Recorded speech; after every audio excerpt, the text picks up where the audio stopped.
안녕하세요. 그라마타임 플러스입니다.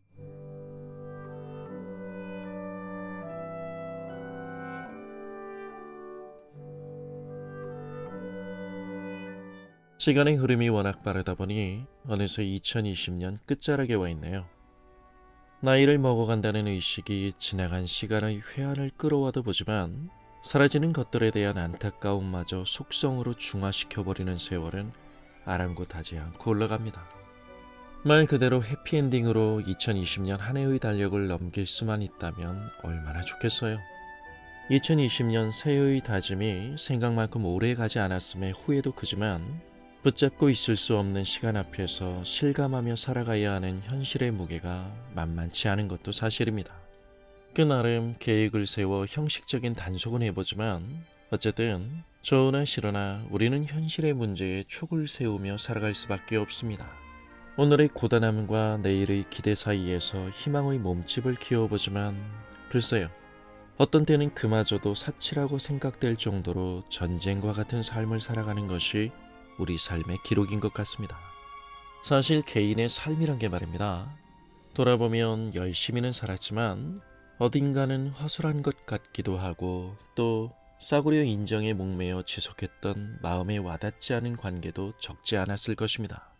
이어지는 일련의 과정 속에서 크고 작은 감정적 어려움을 겪으며 낙관과 비관을 되풀이하면서 우리는 태어난 듯하지만 실은 늘 아슬아슬하게 서성이는 초조함 속에 오늘도 버텨간다는 것이 맞는 말일 것 같습니다.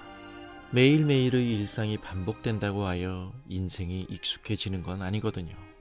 이리저리 얽히고 설킨 관계 속에서 살아가기에 우리의 삶이라는 건 결코 타인의 객관적인 자로 함부로 잴 수 있는 것이 아닙니다. 그래서 어떤 정형화된 답안으로 성급하게 나의 이야기를 조각내버리면 진짜 줄거리를 잃게 됩니다. 잠깐의 기쁨과 초조함 사이를 늘상 넘나드는 인스턴트 시대의 긴장 속에서 무엇보다 내적 마음의 중심을 잡는 일이 중요하다고 생각합니다. 나의 단편이 아니라 전체를 아시는 하나님과 가꾸는 나의 삶이 하나님 그분의 계획 안에 있다는 걸 안다면 우리의 약함이 신음하는 오늘의 삶이라는 현실은 하나님 그분과 커뮤니케이션을 할 수 있는 소통의 장이기도 한 것입니다. C.S. 루이스가 그랬죠. 하나님은 평소에는 속삭이시지만 우리의 고통 속에서는 고함을 치신다 라고 말이죠. 오늘도 열어진 순간순간의 연속되는 삶의 과정 속에서 하나님은 우리 안에서 자신의 자리를 확보하십니다. 우리는 늘 하나님이 사랑이시라는 주제를 곁에 두고 그분이 돌보신다는 말을 입에 달고는 살지만 우리는 하나님 그분과의 관계를 삶에서 남는 차이로 강조하길 좋아합니다. 사람들 앞에 멋진 얼굴로 나타나고 싶거든요. 인생에서 가장 큰 혜택을 누리기 위해 신의 호감을 사는 인간 노력의 한 토막이 기독교 신앙이 아닙니다. 과거와 현재 그리고 미래 우리의 시간 속에서 일하시고 그 과정의 누적을 통하여 하나님은 기존에 우리가 갖고 있던 평균적인 가치관을 건드릴 수 있는 시선을 열어주십니다. 우리는 그걸 변화라고 말하죠. 소유의 크기에 의해 제한받는 부담스럽고 힘든 시대 속에서도 다시 삶을 바라볼 여유를 찾게 된다는 건 단지 우연적 출생과 삶 그리고 죽음으로 소멸되는 이야기가 내 인생의 커버 스토리로 남지 않도록 하나님께서는 나의 인생을 이끄시는 인격적 주체가 되어주시기에 그렇습니다. 그러므로 우리가 마음에 안 든다고 버릴 수 있는 시간이란 없는 것입니다. 모든 것이 합력하여 선을 이루게 하시는 하나님은 그분의 선한 뜻을 이루시는데 우리의 인생 전체를 동원하시거든요.